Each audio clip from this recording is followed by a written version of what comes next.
Hola, buenas tardes. Soy el doctor Posada. Soy cirujano oncólogo. Me da muchísimo gusto estar con ustedes. Gracias nuevamente a la CORT por la invitación, por la amabilidad de invitarme nuevamente a participar en este congreso que cada vez es más grande, y ahora con estas nuevas tendencias seguramente que lograremos alcanzar más gente. Y de verdad que muchas gracias por incluirme. El tema que yo voy a platicar el día de hoy es un tema relacionado con el cáncer de piel. Las dos familias muy grandes del cáncer de piel se dividen en los tumores que son los melanomas y los tumores que no son melanomas. Entonces de ahí vamos a partir nuestra presentación, porque el día de hoy lo que vamos a hacer es que vamos a hablar del melanoma, en específico del melanoma de piel, y los cuidados de forma puntual que debe de tener la mujer para evitar tener esta enfermedad. Para poder hablar un poco de esta enfermedad o de esta patología, estamos obligados siempre de inicio a describir un poco la piel, la importancia de la piel, la importancia en cuanto a su anatomía. Es importante mencionar que es el órgano más grande que tenemos en el cuerpo. Es más o menos, o representa el 15 al 20% del total de nuestro peso en los adultos. De igual forma, su grosor varía alrededor de los 1.5 a los 4 milímetros y abarca una superficie en metros cuadrados de superficie corporal alrededor de 1.5 a 2 metros cuadrados. ¿Cuáles son sus principales funciones? Sus principales funciones son la de protección, control de la temperatura, sistema inmunológico y el metabolismo. Como podrán ver, es un gran órgano del que poco conocemos o menospreciamos a veces, pero tiene una gran función. Para poder entender más adelante lo que estamos platicando en cuanto a la parte de la importancia de la piel, tenemos que dividirla en dos partes principales. Yo siempre he dicho que imaginémonos a la piel como si fuera un club sándwich, en donde tenemos nosotros capita por capita, y a la capa superficial la denominaremos la epidermis y a la parte más baja la denominaremos la dermis. Para su estudio y para la importancia que tiene en cuanto a la presentación del melanoma, la epidermis se divide en distintos estratos, que es como diferentes capitas. Es el estrato córneo, el estrato lúcido, el granuloso, el espinal y el basal. Y es aquí donde nosotros encontramos los melanocitos. Por eso es la importancia de mencionarles cómo se encuentran localizados, para que más adelante entendamos la agresividad de esta enfermedad y cómo es que se disemina fácilmente. Por otro lado, la dermis se divide en dos principales, la dermis papilar y la dermis reticular, que son dos partes importantes que mencionaremos también más adelante. ¿Cuáles son los dos tipos de piel más conocidos? Hay tipos de piel como la piel del párpado, en el ser humano, que es mucho más delgada, o la piel de la palma de las manos, que es un poco más gruesa. Nosotros denominamos este tipo de piel por el grosor que va entre 1 y 1.5 milímetros en la parte del ojo y hasta 4.5 milímetros en la palma de la mano y en las plantas de los pies. Es importante mencionarlas porque cada una de ellas sufre de manera diferente y por lo tanto presenta la enfermedad en diferentes etapas. El drenaje linfático de la piel es súper importante. Ustedes verán, o les platicaré más adelante, la importancia de la migración que tiene esta enfermedad a través de los ganglios linfáticos. Y la razón es porque, con lo que les platiqué hace un momentito, y la extensión en metros cuadrados de superficie corporal que tiene la piel, tiene una gran cantidad de torrentes linfáticos que fácilmente pueden diseminar esta enfermedad. Estos vasos se encuentran de manera subcutánea y en un plexo superficial, a su vez como en un plexo profundo. Por lo tanto, tiene una gran riqueza en el drenaje linfático que promueve y hace que la enfermedad sea un poco más agresiva en etapas más avanzadas. ¿Dónde están los melanocitos en específico en nuestro cuerpo? Por supuesto, en toda la piel, en toda la epidermis de la piel. En los anexos cutáneos, como es el folículo piloso y el pelo, en las mucosas, en la mucosa oral, en la mucosa de la región anal y en las distintas mucosas que tenemos en el cuerpo, en el tracto uveal, dentro de la parte del ojo, en el epitelio de la retina en el oído interno y en el oído medio y también en el sistema nervioso central. ¿Cuál es la función de la melanina? La función de la melanina específicamente es darle un color a la piel y con esto, dándole el color, entonces podemos tener la protección que nos brinda dicha coloración. Para esto a mí siempre me ha gustado discutir el por qué los rayos UV penetran de diferentes maneras y afectan de diferentes formas a la piel en distintos individuos dependiendo del color. Y para esto tenemos una clasificación que es la clasificación de Fitzpatrick, en la que la clasificación 1 son aquellos individuos pelirrojos, de ojos claros, que se queman siempre, nunca se broncean.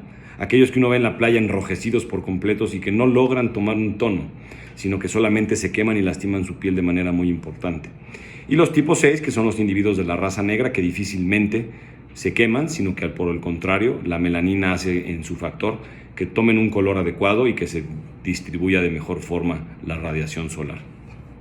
Así es como en esta diapositiva les muestro cómo la energía solar a través de los rayos UV penetra en la epidermis. En la epidermis hace una serie de desórdenes en la parte de la melanina y es por lo tanto que los oncogenes se expresan y empiezan a modificarse. Es entonces cuando el tumor primario se puede generar y posteriormente la expresión migrar a través del torrente sanguíneo y de lo que les expliqué hace un momento por los torrentes linfovasculares a través de todo el cuerpo y migrar fácilmente a los huesos, pulmones, sistema nervioso central y el resto de los ganglios linfáticos. Es el melanoma, por lo que les expliqué hace un momento, una de las enfermedades oncológicas más temidas en sus etapas tempranas por la gran capacidad que tiene de migración. Es muy importante detectarla a tiempo. Vamos a hablar un poco de epidemiología. Hablar de epidemiología a veces es un poco complicado en nuestro país porque los números difícilmente podemos obtenerlos de forma certera o de forma actualizada. Por lo tanto, siempre tenemos que voltear un poco a ver las estadísticas y la epidemiología de otros sitios en donde, por cierto, la incidencia es un poco mayor.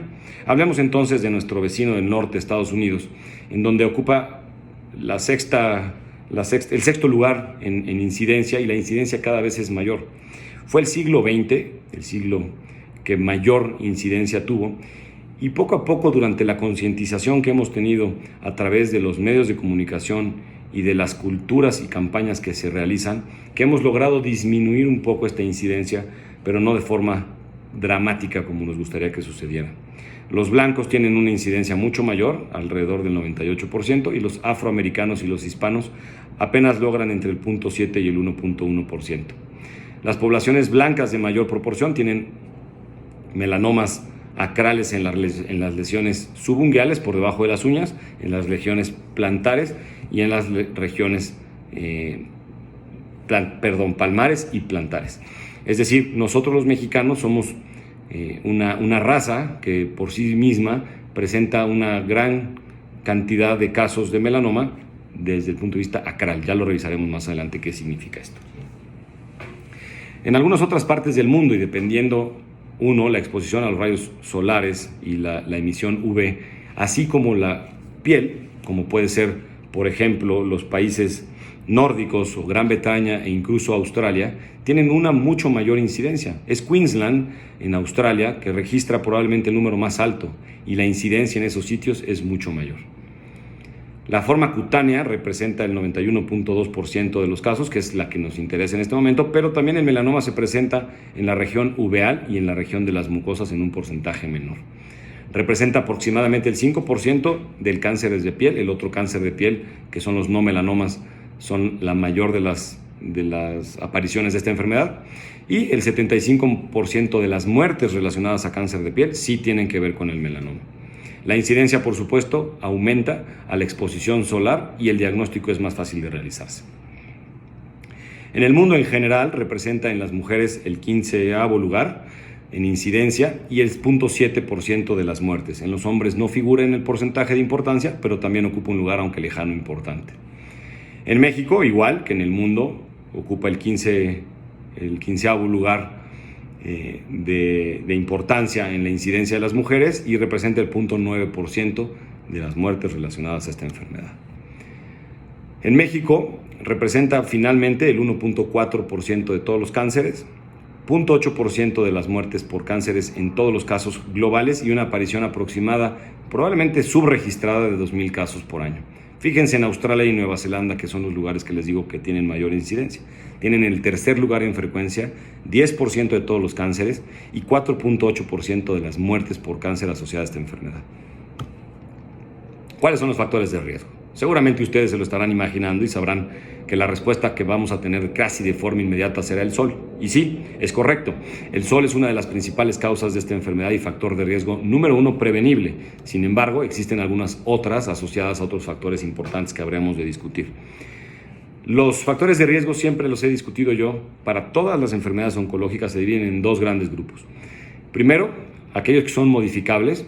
Y segundo, los que no son modificables, es decir, los que a mí me corresponden y los que no me corresponden a mí, que por más que yo haga una labor de tratarlo de modificar, no lograré modificarlo. ¿Cuál es el modificable más importante? La exposición a la luz solar.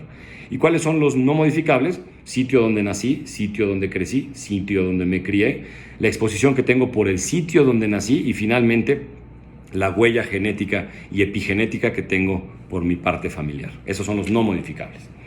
Los factores asociados al huésped, es decir, los que de todas formas yo tampoco puedo modificar, pero que no tienen que ver con la huella impresa genética ni con los factores ambientales modificables como es la luz solar, son aquellos que tienen que ver con la calidad que tiene mi piel para presentar distintos lunares o nevos. Es decir, que yo tenga más lunares sí hace un factor de riesgo mayor para esta enfermedad. La susceptibilidad genética también es uno de ellos. Entonces es importante el número de nevos que puedo tener. Se dice que más de 100 nevos tienen un riesgo hasta 7 veces mayor para poder tener melanoma. Y esto es porque además de todo, la identificación temprana de alguno que tenga un riesgo mayor es un poco más complicada y por ello la dificultad del diagnóstico.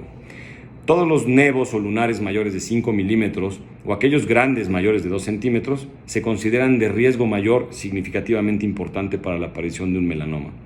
Del 29 al 49% de los casos de melanoma no familiar ocurren en un contexto de algo que se llama nevo displásico. Los nevos displásicos son aquellas lesiones que tienen dentro de su componente melanocítico una irregularidad en el orden de las células y que por lo tanto pueden degenerar a la enfermedad que estamos discutiendo.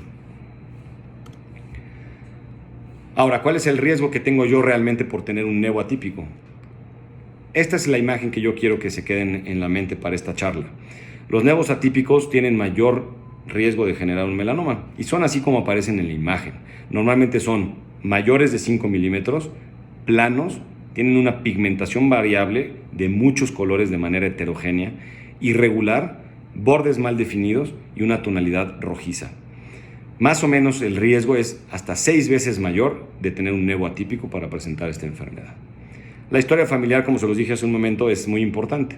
Es más común que si alguien de tu árbol genealógico en línea directa tuvo esta enfermedad, tú puedas heredar también la predisposición a presentarla hasta máximo un 50% más de probabilidad.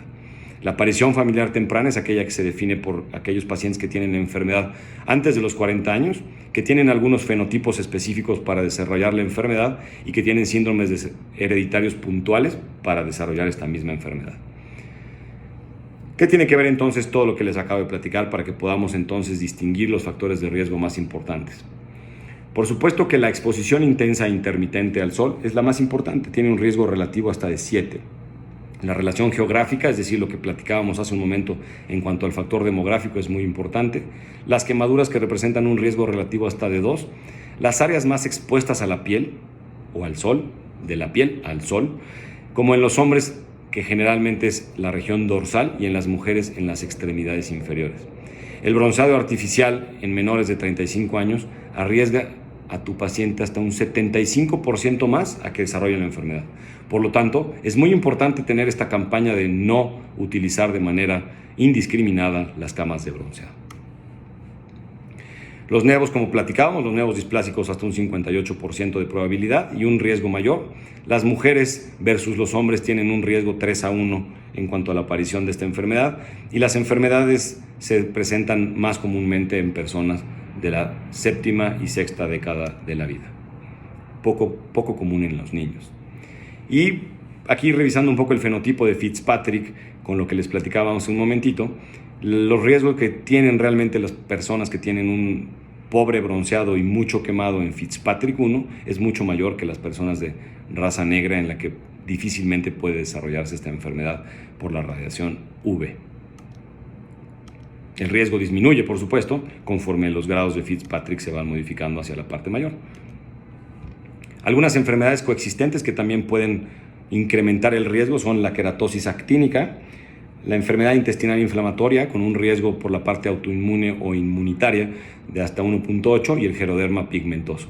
También algunas personas trasplantadas que puedan tener por la misma situación de inmunosupresión la aparición de estas enfermedades de forma desordenada. ¿Cómo vamos a diagnosticar esta enfermedad? Existe esta forma fácil de nosotros poder entender si es una lesión sospechosa o no, y con ella podemos entender también cómo a nuestros pacientes podemos identificarlos fácilmente en el consultorio. Y se trata del ABCDE de la enfermedad. ¿Qué significa la A? Aquellos lunares que son asimétricos, la B, que tiene bordes irregulares, la C, el color, es decir, que tiene un color heterogéneo, que tiene varios colores dentro del mismo lunar y que tiene un pigmento muy mal distribuido. La D, el diámetro, lesiones mayores de 5 milímetros. Y la E, la evolución, pero además aquí hemos agregado ahora la exposición solar, es decir, cuánto tiempo de evolución ha tenido, pero no solo eso, sino también cuánta exposición solar ha tenido la zona en donde se encuentra la lesión. Cuando nosotros juntamos más de 3 criterios, la sensibilidad aumenta hasta un 65% y la especificidad un 81%. La dermatoscopia, por supuesto, es muy importante, nos ayuda a poder ver este ABCDE de forma mucho más precisa y detallada, y por ello también es indispensable contar con un dermatoscopio al momento del diagnóstico. La sensibilidad aproximada que tiene una dermatoscopia bien hecha en una lesión sospechosa es alrededor del 70 y hasta el 90%, y una especificidad que ronda prácticamente igual entre el 80 y el 90%. ¿Qué tipos de biopsia tengo que realizar? Esto es muy importante.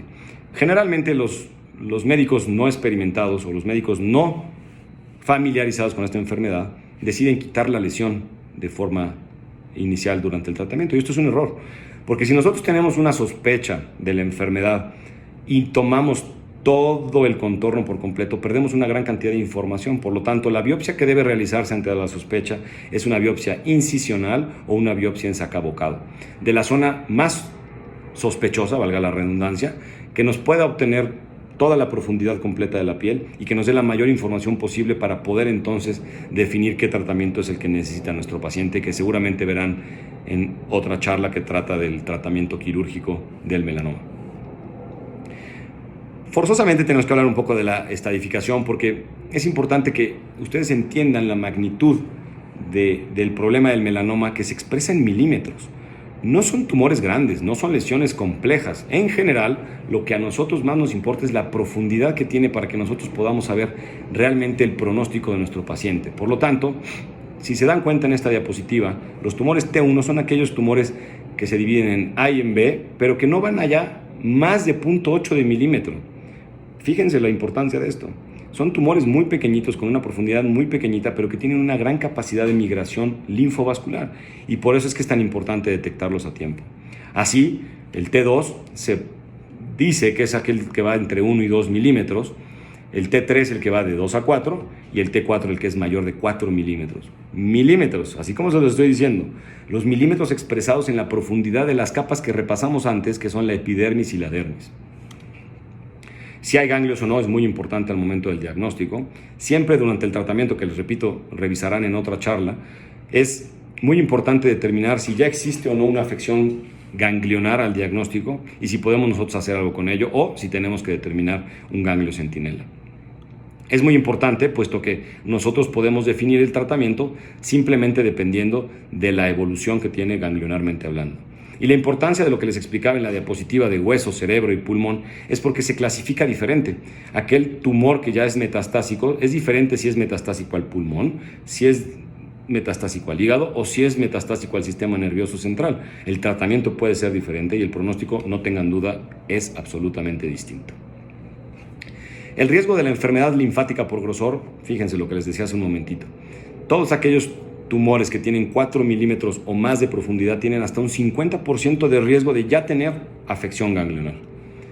¿Cómo se clasifican los melanomas? Bueno, los melanomas se clasifican según el Breslow, que es la profundidad expresada en milímetros, o con un Clark. El Clark es la profundidad expresada por las distintas capas de la piel.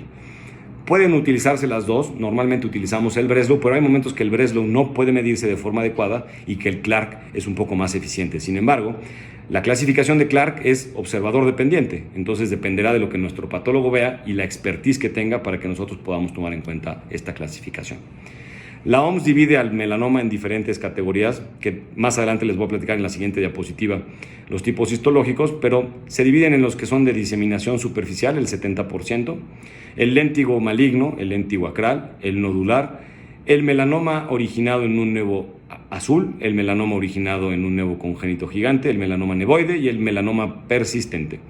El más común de ellos a nivel mundial es el de diseminación superficial y en nuestro país el acral.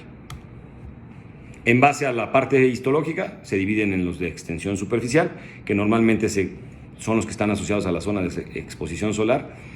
El melanoma nodular, que normalmente se encuentra en el tronco y en las extremidades, 5% de las veces. Léntigo maligno y léntigo acral, que son más comunes en pacientes de edad añosa y que se encuentran normalmente en zonas expuestas al sol, como son cara y manos. El melanoma desmoplásico en pacientes un poco más añosos, en la región de la cabeza y cuello. Y la distinción que tiene también importante para explicárselas es los que tienen una diseminación radial y los que tienen una diseminación vertical, que normalmente los hace más agresivos. Fíjense lo que les decía hace ratito. Ahora sabemos muy bien que el pronóstico puede estar dado también desde si un melanoma se origina en una zona no expuesta al sol y expuesta al sol. Es decir, normalmente los expuestos al sol tienen mutaciones puntuales más específicas que les hace que el pronóstico sea mejor en caso de necesitar un tratamiento con inmunoterapia dependiendo de la etapa clínica. ¿Cuáles son los factores pronósticos más importantes para la supervivencia? Los niveles de DHL a nivel sérico, el índice de mitosis que tiene el tumor al momento del diagnóstico, el nivel de la invasión expresado en milímetros o en Clark dependiendo de las capas de la piel, la infiltración linfocitaria, la invasión linfovascular, la extensión extranodal y el número de metástasis al momento del diagnóstico. La supervivencia, como ustedes pueden ver en esta diapositiva, tiene todo que ver con la profundidad expresada en milímetros. Los pacientes que tienen un melanoma in situ tienen 99% de probabilidades de sobrevivir, a diferencia de los pacientes que tienen una etapa 4 al momento de su diagnóstico, en los que tienen solamente el 40% a un año de sobrevida. Es muy pobre y muy baja, a pesar de los tratamientos que tenemos. Y por supuesto, la supervivencia depende de la edad de presentación, del sitio de la presentación anatómica del tumor primario, del género, de la regresión que tiene o no el tumor al momento del diagnóstico, del nivel del Clark, del tipo histológico y de la invasión linfovascular. ¿Cómo vamos a seguir a nuestros pacientes? Depende mucho de la etapa clínica en la que nosotros los diagnostiquemos, pero en general la revisión es muy ordenada, muy sistemática y muy disciplinada. Las etapas clínicas tempranas se vigilarán de forma trimestral y cuatrimestral con algunos estudios seriados de control imagenológicos de laboratorio y, por supuesto, la exploración clínica, que es mandatoria siempre que nuestro paciente venga a revisión clínica con nosotros. Los factores de recurrencia son la proporción más importante de los estudios, detectadas aproximadamente hasta en un 55%. La validez que tienen los estudios de imagen puede ir desde el 17 hasta el 50%, por esto es que la parte clínica en la revisión es muy importante. Hace la diferencia que nosotros tengamos una adecuada revisión clínica después de un diagnóstico en nuestros pacientes. La tasa de detección por medio de imagen no es tan eficiente como lo es la clínica al momento del diagnóstico y de la vigilancia posterior. La recurrencia por etapas, evidentemente a menor etapa menor recurrencia y a mayor etapa la recurrencia es mayor hasta los 3 años de seguimiento. Existe hoy una plataforma en la que nosotros a través de la JCC podemos determinar el pronóstico, la sobrevida y dependiendo todo lo que nos piden en los datos, como puede ser sitio de localización, invasión en milímetros, expresión en la parte de la ulceración, edad de la presentación y fácilmente nosotros mediante un algoritmo podemos medir la sobrevida de nuestro paciente. ¿Cómo hay que prevenirlo? La prevención se divide en dos tipos, la prevención primaria y la prevención secundaria. La prevención primaria es la que nos toca a nosotros. La prevención primaria es en la que la cultura que nosotros vivimos haga que nosotros tengamos la responsabilidad sobre las generaciones venideras del uso y buen uso del factor de protector solar. El factor de protección solar disminuye de manera significativa el melanoma de aparición más común en las zonas expuestas. Es por ello que la recomendación es muy puntual y muy contundente. Debemos utilizar el factor de protección solar diariamente con un factor de protección solar de al menos 30 y hasta el 50 para que tengamos una adecuada protección de manera diaria. Hoy no tenemos pretextos, existen maquillajes, ropa, sombreros etcétera, que nos pueden brindar una buena protección UV. Entonces, el que nosotros hoy digamos que no tenemos la forma de poder prevenirlo es incorrecto. Ustedes pueden darse cuenta que la cultura que tenemos hoy de la prevención cuando vamos a la playa es mucho mejor, pero no solo es la playa. El mensaje debe de quedar muy claro para que todos tengamos una cultura de prevención y de prevención primaria.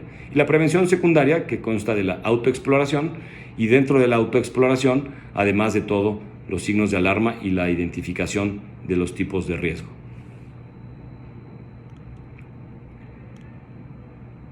Estos son los tipos más importantes que puedo yo demostrarles, que son los tipos que tienen que ver con lo de cambio de forma, de tamaño, y que nosotros podamos detectar al conocer nuestro cuerpo de manera muy adecuada qué es lo que está sucediendo con nuestra enfermedad. Muchísimas gracias por su atención, les mando un fuerte abrazo a la distancia y que todos gocen de buena salud. Muchas gracias.